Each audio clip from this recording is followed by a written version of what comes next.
Hello everyone and welcome back to thermodynamics. As already said, today we will see thermochemical equation. Okay, I have taken here one example which is of thermochemical equation. मैंने यहाँ पे लिखा है methane और उसमें डाला है oxygen. Means we are doing combustion of methane. हमें पता है कंबर्शन के प्रोडक्ट्स क्या होते हैं, कार्बन डाइऑक्साइड और वाटर. यू कैन सी हर रिएक्टेंट और हर प्रोडक्ट का, मतलब दोनों रिएक्टेंट और दोनों प्रोडक्ट का हमने फिजिकल स्टेट्स लिख दिया है इधर. And we have also balanced the equation. And after completing the reaction right side में हमने इसका हीट ऑफ रिएक्शन लिखा है. Standard heat of reaction for this particular reaction is -890 kilo joules per mole. क्योंकि कंबशन में heat is given out तो ये exothermic reaction है और इसलिए delta H is negative. Okay, so what is a thermochemical equation? It is a balanced chemical equation in which the enthalpy change, ये रहा enthalpy change, the physical states and the number of moles of reactants and products are specified. Okay, three conditions. अगर आप thermochemical equation लिख रहे हो, the complete thermochemical equation must satisfy what? It should have delta H value on the right side, जैसे हमने यहाँ लिखा है. It should have physical states of all the species which are involve, reactants और products सबका physical states भी हमने लिखा हुआ है इधर. And it should be balanced, means number of moles should be very much balanced. It should be perfect, each atom should be balanced. तो मतलब पूरा रिएक्शन बैलेंस होना चाहिए. Okay, that is called thermochemical equation. So again I am repeating, thermochemical equation का definition क्या होगा? It is a balanced chemical equation in which the enthalpy change, the physical states and the number of moles of reactants and products are specified. Okay, now for writing the thermochemical equation for any chemical reaction, following are the rules or the guidelines. You have to only understand them. No need to learn and by heart this, that what are the guidelines for writing thermochemical equation. हाँ, इसका definition और एक example आपको आना चाहिए for answering question of 2 marks. Which is कैसा आता है वो question, what you mean by thermochemical equation. तो डेफिनेशन लिख के एक एग्जांपल लिखना है आपको. लेकिन अब जो हम देख रहे हैं, they are only the rules. पहला कंडीशन क्या है कि जो भी इक्वेशन आप लिखते हो it should be balanced. Okay, सारे एटम्स उसमें बैलेंस्ड होने चाहिए.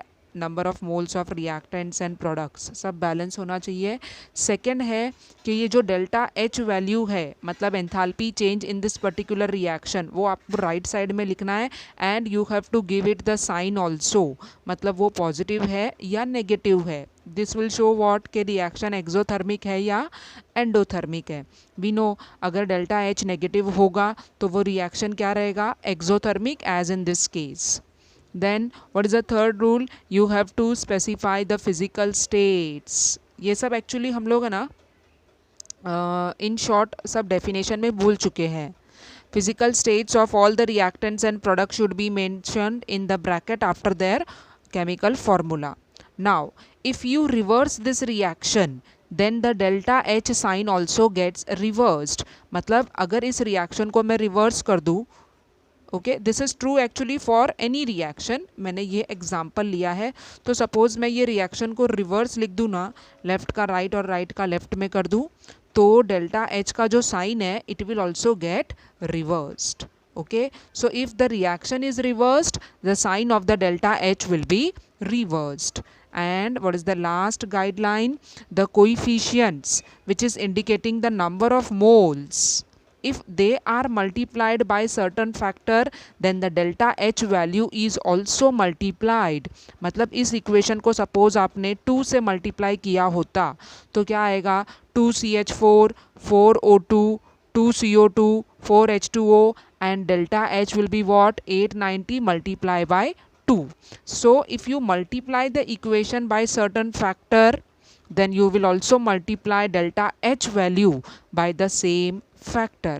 Same is for division. अगर आप इसको डिवाइड करते हो 2 से ओके तो इधर हाफ आएगा, इधर 1 हो जाएगा, इधर हाफ और इधर 1, and this will also be divided by 2. So if you divide or multiply equation by certain factor, same thing you have to do with the delta H value, which we write on right hand side.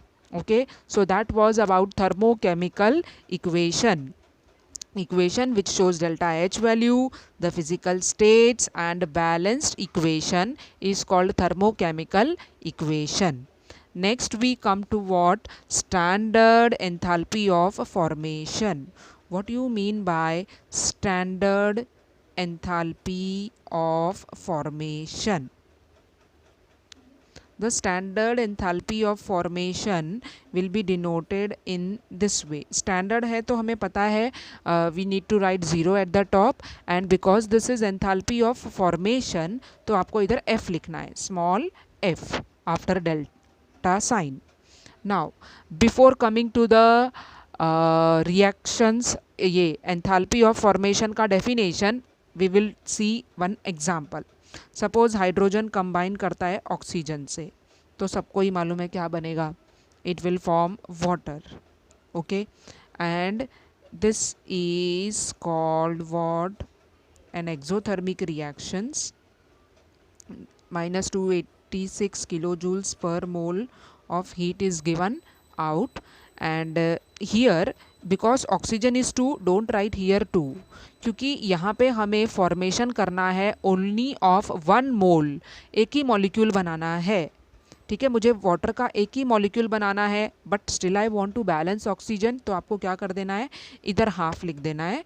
And don't forget to write the physical states. Hydrogen gas है, oxygen gas है, लेकिन water क्या है, liquid. Okay, then this is the complete thermochemical equation.